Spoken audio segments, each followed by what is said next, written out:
Hey guys, I'm Sai, and welcome back to the Meet the Partner series. And today we are going to be with Rabbit, Respawn's newest partner. Please introduce yourself. I'm Rabbit. I'm Respawn's second newest partner now, technically. As of recording, yeah. Probably by the time he posts this, I will be the third. Ooh, maybe. Maybe. I mean, there's rumors about Sunday. We'll see. But I do mostly horror-ish content. At the start of the competition, I did more variety. But I've moved more towards horror just because I have more fun playing horrors. Except for Thursdays. Thursdays are always ladies' nights. If you've never joined on a Thursday, it gets a little chaotic because I play with one of my good streaming friends who did not participate in Respawn Recruits. I stayed true to her throughout the entire competition, and we continued to do ladies' nights on Thursdays, where we play a random whatever party style game, whatever is a multiplayer that we happen to both have. Normally we play with a third person, but she moved to Michigan recently and has not been able to play due to internet issues, but she'll be back soon. So yeah, normally it's horror. Yeah, just I'm also go. Shut up, Sai! I'm also the one who does all the crafting, as you can kind of see in my background here. The Respawn shut the box is right there. I also did all of the 3D printing stuff. I need to buy one of those. Fill it out. And others such as, I'll throw out another Respawn partner. Here is Colby's coaster that I made. So a lot of people know me as the crafty recruit, but I try to, the crafting is more for Instagram and Twitter, whereas my actual streams focus on the gaming. To be fair, I've always been very respectful of the crafting stuff. I've watched a lot of you when it was all going through the competition and loved being part of it. So yeah. 100% the crafting stuff is why I am where I am. I can guarantee that. If I asked how, I'm like, why did you pick me? 100% guarantee it's because of the crafting stuff. You weren't announced at the same time as the original 9, but how did it feel when you saw your name come through on that Sunday? That was an interesting Sunday. If you don't mind me starting from the beginning of the day as opposed to just the initial feeling. You tell your story. All right, so the beginning of the day started. So Care Bear and I have been really good friends basically for I won't say the whole competition because honestly at the very beginning I didn't really interact with her super much. But last year, go time skip here. Last year, 2022 recruits, my first ever recruits. My first year as a streamer, I'd only been streaming for about 6 months when recruits happened last year. And what had happened was I went into a few people's streams at the very beginning of the year of recruits, and I went, this person's gonna win. This person is going to win. And that first person that I did that with was Haley. And anybody who watched last year's recruits, Haley was number 1. And when she was announced, I was like, I knew it. I called it. One stream and I called it. Okay. Lisena was the other one. I only called 2 last year. This year, I called 2 again. Care Bear. Watched one stream, and I called it. I was like, she's gonna win. And then I was already rooting for Elder, so I didn't need to go into a stream to know. I was like, Elder's gonna win as well. I was like, I called 2 last year. I'm sticking it to 2 this year. So I don't know where exactly the real true friendship between me and Kara happened, but I remember messaging her once and telling her, hey, remember this conversation I brought up in the Airs chat towards the beginning of the competition? I said, anybody already know who's gonna win?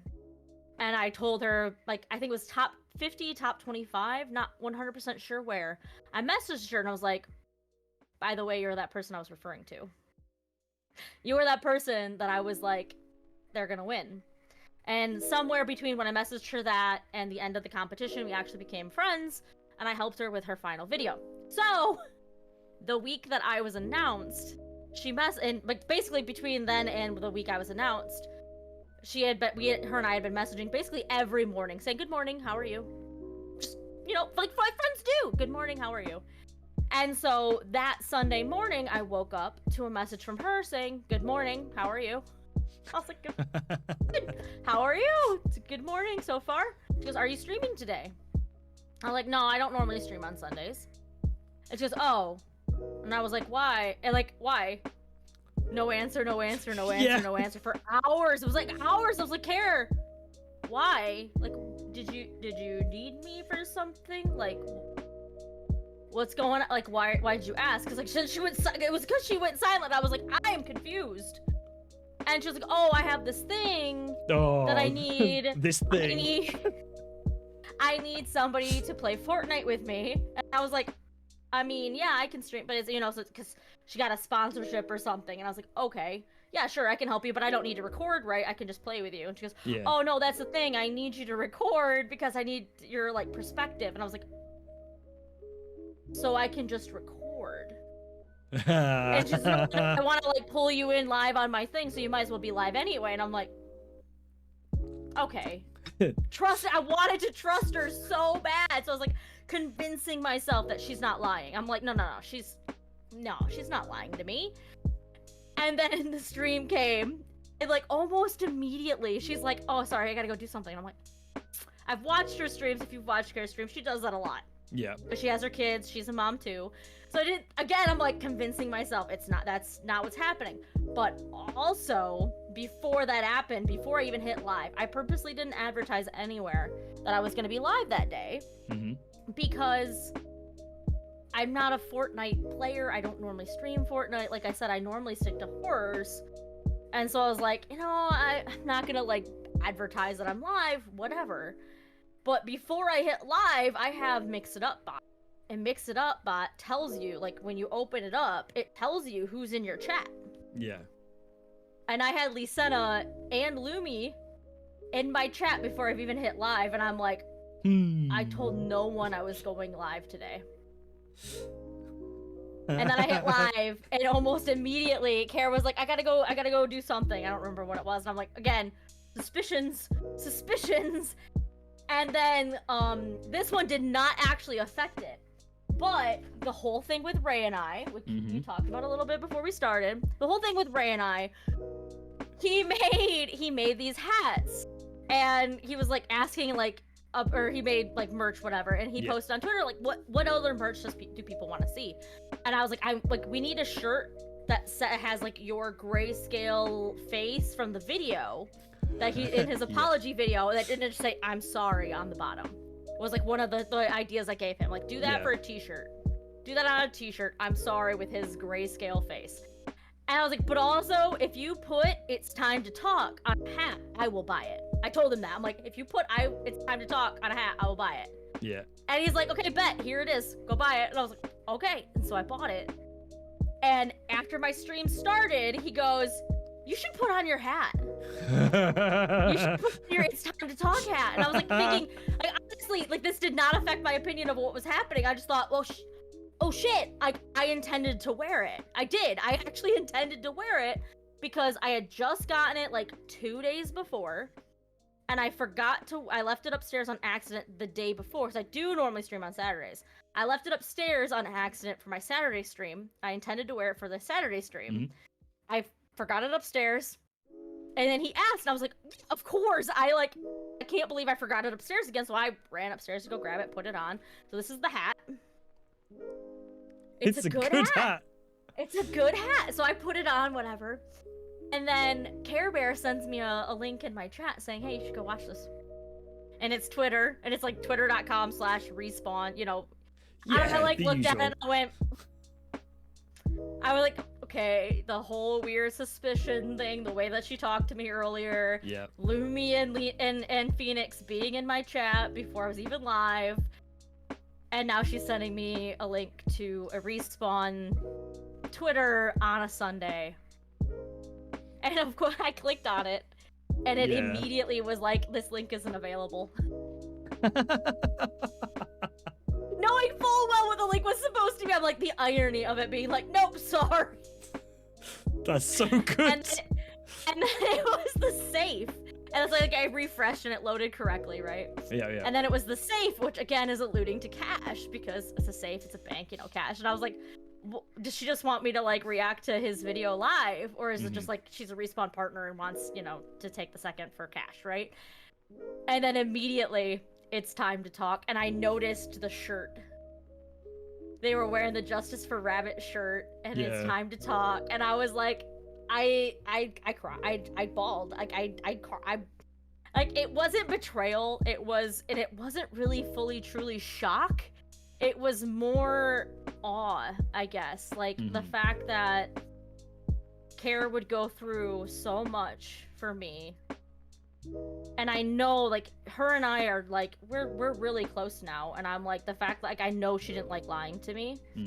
Like, I know all of them hated lying to me. Because none of them told me. And I'm, like, they felt like crap. I know they did, but they did it for me to make the moment special for me. And, like, the fact that, I'm gonna try not to cry, and the fact that Solely Cash was baited so hard, I actually, like, half of my tears were for him, because I was like, I really hope that they talked to him. Yeah. And I really hope that he knew this was happening, because, like, I can't imagine if it had been the other way around. I couldn't imagine having been baited that hard and then it not be me. I don't know exactly what was said, or because I wasn't involved in that conversation, but, like, after it happened and talking to him, I believe the way he's talked, they gave him some heads up of, like, we realize we baited you, but we baited you a little too hard from, like, again, like, hearsay I've heard, like, they baited a little too hard, and so they were like, we gotta switch it so that we're still surprising people. I was like, what if they just keep baiting him all the way through to the end of the year and then make him the last person? I was like, oh, that would be so ruthless. What were your thoughts on the competition this year? Because I know you've done it before. You've ran the competition before. What would you say, like, what would you say your thoughts are on the competition from this year? And if you want to add in, how did it differ to last year? So, ultimately, this year to last year, I prefer ultimately this year. Okay. Because this year, I liked the challenges. I loved, like, being told, this week we want you to do this. Without them being cringy. Okay. If that makes sense. Yep, okay. Last year, we were told to expect things like that all year, I think the entire competition, but it only happened for, like, top 25 and down. Okay. Whereas this year, we had those challenges from the very beginning. Here's a challenge. Here's what we said we're going to give you. Last year, they hinted at it. They're like, you never know what's going to come. You never know what's going to come. And then nothing came until, like, the top 25, which I didn't experience. One of the things I did not like about this year, don't hate me, anyone, but I didn't like the forced collabs. This year was a lot of forced collaboration, which is fine, because, like, I do a collab every Thursday. But being told, like, people like you guys, like you're in the EU, or people that are in California, or people that work night shift, like, it just was unfairly difficult for them to get those collabs in with people that they've never, I mean, I liked the work with someone you've never worked for. That collab I loved.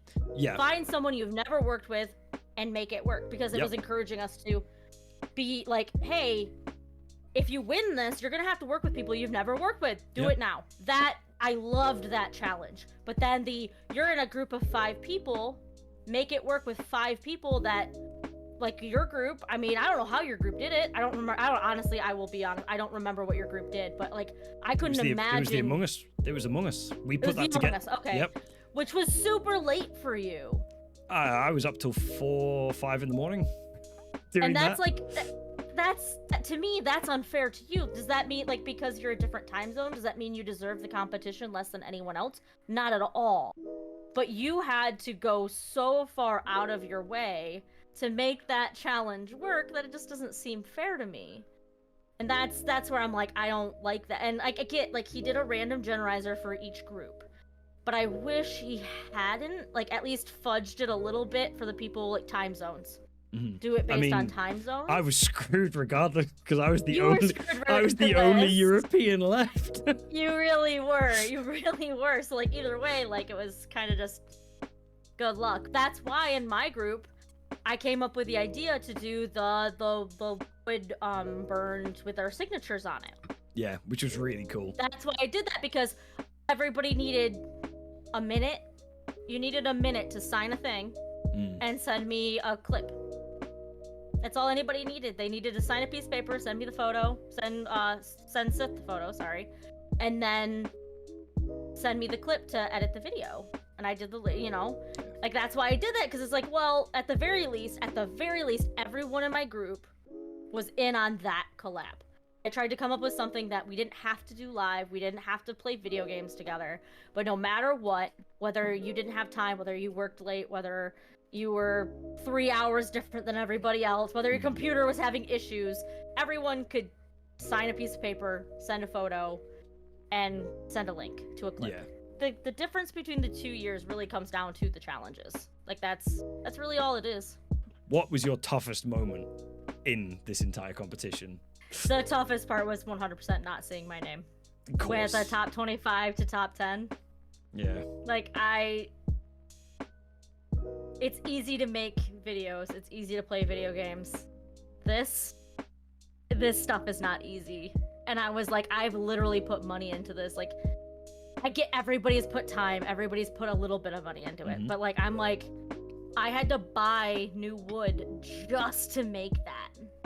Yeah. And that was my top 10 project. That was for the week of the top 10. And I was like, this is made. I've already like had people come in and play this game. I've already got this video edited. And it's not garbage. It's amazing. I love it. It's a great game. I loved it. I suck at it, but I loved it. But I'm also like, I put legit like $150 in materials for this just to be cut, and I'm just like, I don't know what I could have done different. Like honestly, like everyone's like, oh well, reflect on. I'm like, what could I have done different? Honest to goodness, what could I have done different besides have better like streaming content? But it's like, okay, but legitimately, like my streaming content, as far as like what I can see, because I'm not like a videographer or like, but like as far as I can see, my streaming content was at least equal or on the same par as some of the people who made top 10. So I was just like, I don't understand why I'm not there. And I didn't flat out ask anybody why was my name not there. I didn't want the answer. Yeah. I didn't want the answer. I couldn't handle the answer. Like I haven't shown this yet, but I mean everybody knows it exists. But like, the amount of time I spent on this is the project that was the last project before I got cut, and I'm like, how was this not good enough? Yeah. How was this not good enough? Everyone loved it. How was it not good enough? You are preaching to the choir there, considering the conversation that we had that sparked that design. I was just like, when I saw my name wasn't there, and like, and that one was the optional team thing, I was like, okay, well, I was the one who put forth the idea ultimately. Like you and Hellfire like inspired the idea, and so like when the team was announced, I was like, hey guys, I know like I was given this amazing idea, you know what I mean, but I was like, can we do this? Like as a group, can we do this? And then we'll like create our own questions that would lead to it being us. And I led that. That was like that video, that everything. Like I'm like, that was me. And yet that was the challenge that got me out. And I was like, I don't understand. Like I still don't. To this day, I don't understand.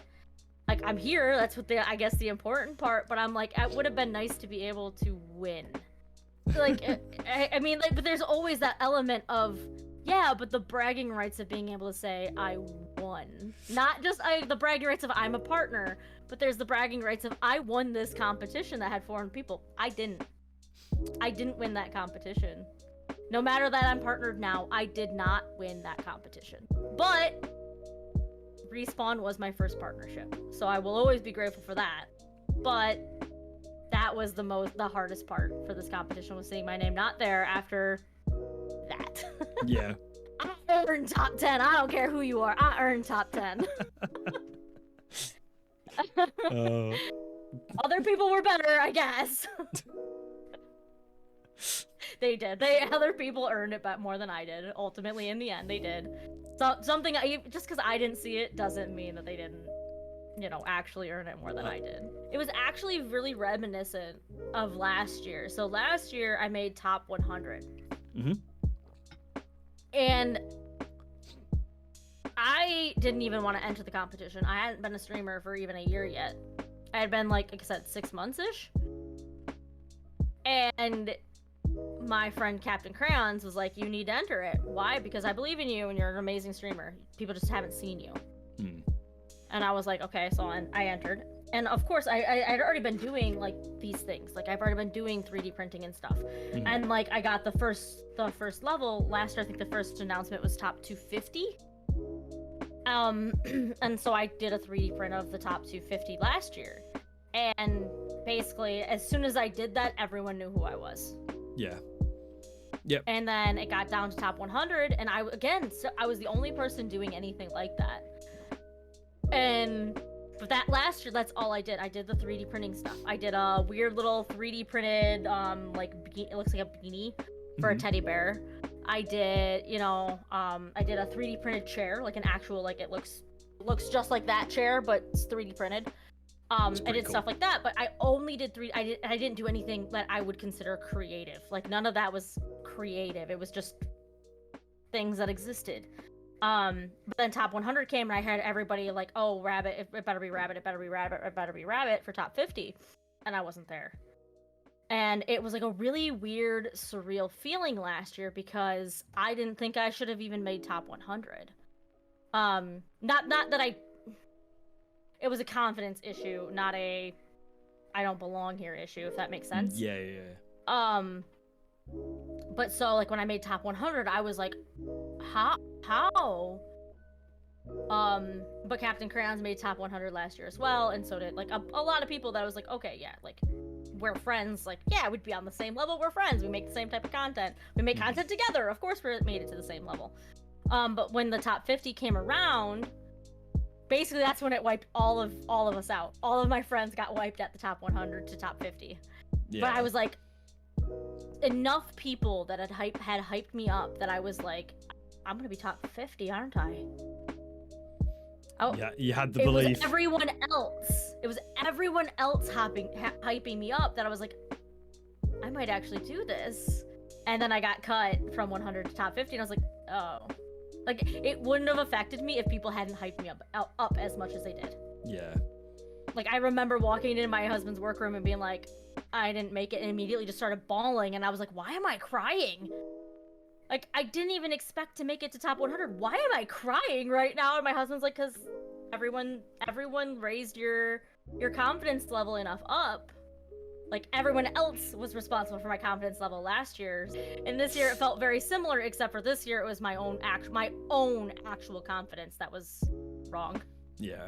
As opposed to everyone else's influence. I grew a lot in the last year. I'm not gonna lie, this has been a very crazy year. An insane year. But yeah, like I say, I'm still very glad to see you here as a partner today. That's a good thing. I'm really proud. So yeah, good. Thank you. There are some people who say like they're proud of you, and you're just like, okay, thanks. But then there's other people like you, for me, that I'm like, it actually means something. Like, not that someone saying they're proud of you doesn't mean anything, but like there's certain people that hearing that from them means more than others. Yeah, I know. Hearing it from you means more than others. I appreciate that. So legitimately, honestly, thank you. Given the chance, what would you do differently if you had to run it again? And you sort of touched on this in the last question, so interested to see what you're gonna say. Honestly, though, like, I wouldn't. Besides, like, those minor things, I wouldn't. I was authentically me. I don't know. I rose to the challenges that were given, but like ultimately, like I really honestly wouldn't have changed much about how I did the competition. Given the position that you're in currently as a Respawn partner, what advice can you give to aspiring partners? The easiest answer is do not try to be anyone but yourself. There's no point in being anybody but yourself, because one, if and when you do make it to partner, it's going to be very obvious that you are not who you pretended to be. Mm-hmm. Because that's when you actually have real conversations with people. You have everyday conversations with people. Like, I'm not supposed to divulge what's in the partner chat, but trust, it is not just Respawn business.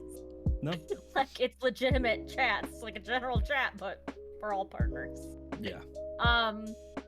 And then and with that is, if you're not a horror streamer, and you're like, oh, I want to try horror because there's only one horror streamer that's already a partner.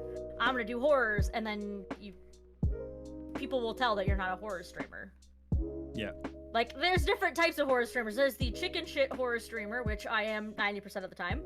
And then there's the semi-confident horror streamers, which I am the other 25% of the time. And then there's the horror streamers that are just, like, not bothered by anything that's happening. And if you're faking any of those, it becomes very obvious that you're faking one of them. Yeah. Like, if you sit there and you're like, I'm a horror streamer, but can't get through a single horror game, it's going to be obvious. And that's the best example I can come up with, because that's, you know. And at the beginning of Respawn Recruits, I was a variety streamer. By almost every definition of the phrase. Like, a lot of people say I'm variety because it's easier and, like, people don't expect further answers from you. Because if you say I'm a first-person shooter, they're like, oh, slew of questions about being a first-person shooter. Yep. Which I can't tell you any of those questions because I'm not a first-person shooter person. But, like, you know, what's your favorite game, and what's your favorite weapon, and how do you do the, like, and then people expect you to be good at that game. Variety, people don't expect you to be good at anything. You play everything. Yeah. Like the jack of all trades, master of none thing. Like, people don't expect you to be good at anything if you're a variety streamer. And, like, towards the end of the competition, I was like, you know, I want to focus on horror. I like horror. Yeah. Thursdays are the one day that I play whatever the wheel spins on, and there's horror games on that wheel. Like, if my friends would allow it, because we ended up changing that day. Mm-hmm. We used to only play horror games on Thursdays. But one of my friends, she was like, I don't want to play horror. I'm like, I'm bored of them. I don't like them. They were fun at first because they were, you know, like, I don't like, because she was scared at first, and so they were entertaining. But now she's like, I've grown accustomed to them. Like, she doesn't find Ghost Watchers scary at all anymore. Which, I mean, if you've played enough, you lose that, like you do with Ghost Watchers. Especially if you're playing in a 4-man team every time. Like, the more people you have, the less scary it is. Yeah, it seems almost more jokey. Your friends there, and then it gets more jokey. And she's like, I'm just kind of done with it. And she, like, watched a VOD back, and she's like looking at my facial expressions and everything. I wasn't having fun. Mm. And that's where I was going with this, is people will tell you're not enjoying your games. So, like, if you want to be a crafting streamer, you absolutely can. Like, if I only did stuff like this live on stream, if I could figure out a setup to do this live on stream, I bet I would have 50 viewers every stream. I mean, through Respawn, at least, through the recruits situation. Yeah. Because if I could get it to look nice and have everything look professional, because that's what makes me unique. I'm not gonna lie, what makes me unique isn't the horror streaming, what makes me unique isn't the gaming, what makes me unique is this. I did successfully do a lot of crafting streams last year, but with my new setup, I haven't gotten it, like, set up nice. But I also enjoy playing horror games, and or in games in general. So I wouldn't this is, like, personally for me, I wouldn't want to only do crafting streams. I want to get my setup back up to where I can, because I enjoy them and they're fun. You know, like, to me, that's not authentically me, because I'm not only a crafter. Mm-hmm. Like, I enjoy video games. I'm one of those girls that, like, before I even met my husband, I was you know, like, I've always played, you know, like, I've always played video games. Like, some people are like, oh, you only play video games because your husband. No. It's how I met my wife. So, yeah. Like, we're breaking stigmas is what we're doing. She used to kick the shit out of me in Tekken. I used to be really good at Halo. That's one of those, like, fun facts about me. Like, people are like, oh, Rabbit, like I'm not good at first-person shooters. I don't pretend to be good at first-person shooters. But when I was in college, I was really good at Halo. And now I'm just like, you know what? I will have a walking simulator horror game, and people can watch me scream like a little girl, and watch my heart rate spike for no fucking reason. Because I heard a leaf rustle in the back corner. Last year, one of the advices they gave us before Recruit started was, do not change your content for this competition. Yeah. If it's an organic move that you were already planning on making, by all means, do it. Like, if that was what you were already planning, that you're not doing it for the competition, please do so. But we want to see you as you are, not who you think we want to see. We don't want you to be somebody that you're not for this competition. which it was my advice. Be yourself, be authentically you. There's also a limit to that of that negativity will end you. Yep. Like, there's being authentically you, and then there's complaining about every single thing. You need to have a filter. There were some people, again, won't name names, of course, but there were actually a lot of people that, when they were cut this year and last, I should say or last, because some people weren't in last year's, but there was, I just mean like as a combined group, that when they were cut, it was a lot of negativity. It wasn't even like, oh, I suck. It was, well, I'm gonna prove that you were wrong. And it's like, well, it's not about proving that Respawn was wrong. It's about where can you improve? Yep. What can you do different? Like, I don't think anybody was wrong. I'm not saying they were right. Like, there's a gray area. People forget. Like, there's right and there's wrong, and then there's unsure, there's maybes, and if, like, a competition like this with as many people as there is a certain level of, okay, but I have these people that are for sure yeses and these people that are for sure no's. And if you're in that middle, what's the criteria they're looking at? They're looking at the little things. They're looking at, did they post a motivational Monday this week? Did they encourage anyone this week on their Twitter timeline? Or did they only post negative things on their timeline? Did they stream this week? Did they stream for 4 hours, or did they stream for 3 hours this week? Sometimes it comes down to those little silly things that don't seem to mean anything, but it could be the difference between yes and no by just being more positive. Like that one post saying, "Hey guys, just checking in. How's everybody feeling today?" Like, that's a positive post versus if you're like, "Hey guys, I'm feeling really shitty today. I'm not gonna stream." Like, it seems silly. Like, both those posts are very real. Both those posts are very authentic. But if you choose the negative post over the positive post, and you're in that middle category, well, you just scooted yourself to one way or the other just by a 6-word post. Yeah. So there's being authentic, but then there's a line. Like, sometimes you have to toe that line. Don't lie. If you have nothing positive to say, maybe don't say it. There's transparency. Transparency is fantastic. Especially in the space, especially with mental health. And there's nothing wrong with saying, "Hey guys, I'm having a really shitty day. Send me pictures of your cat." Yeah. Like, people do that all the time. There's nothing wrong with that. Lift me up, please.